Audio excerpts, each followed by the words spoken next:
Tá filmando isso aí. Pode ir. Pode filmar. Filma você, eu tô filmando você. Ah não, você vai lá. Tá fugindo, né? Ah não, né? Tá bom.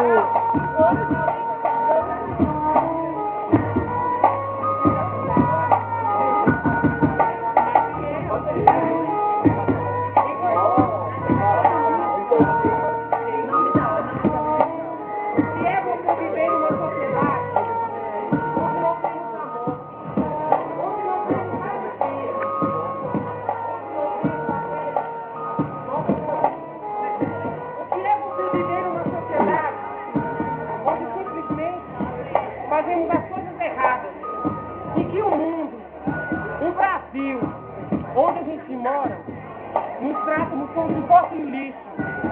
Mas lixo por quê? Porque somos jovens, porque somos crianças e não tivemos o apoio de nossos pais, a alegria de nossos pais, o companheirismo de nossas famílias e o amor. E o que é o amor para a gente?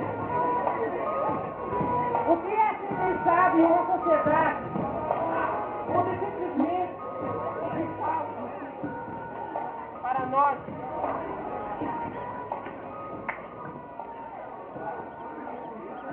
são sensíveis?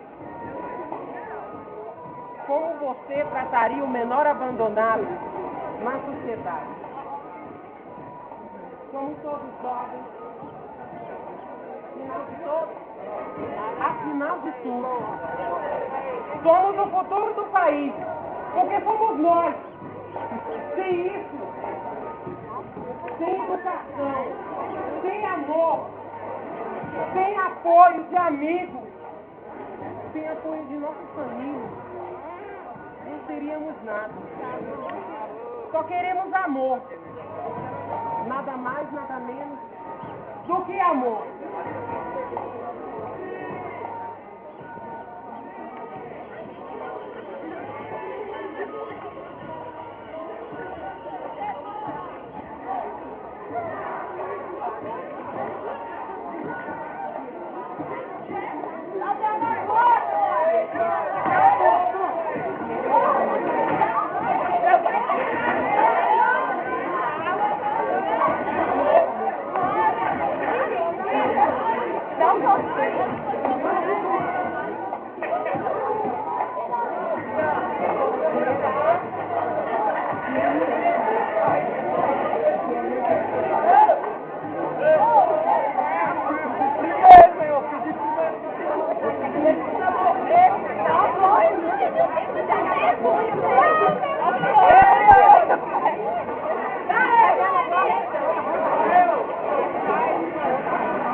Ainda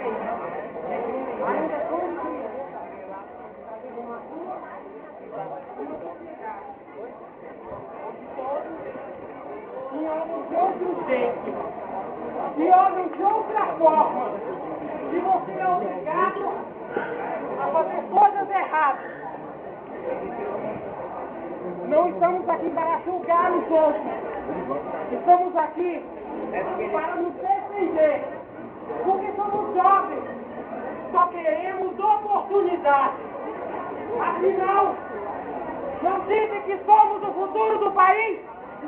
Só queremos amor e oportunidade, coisa que não tivemos, nunca mais teremos. Somos jovens, vamos lutar pelo que é nosso, pelo que é de vocês.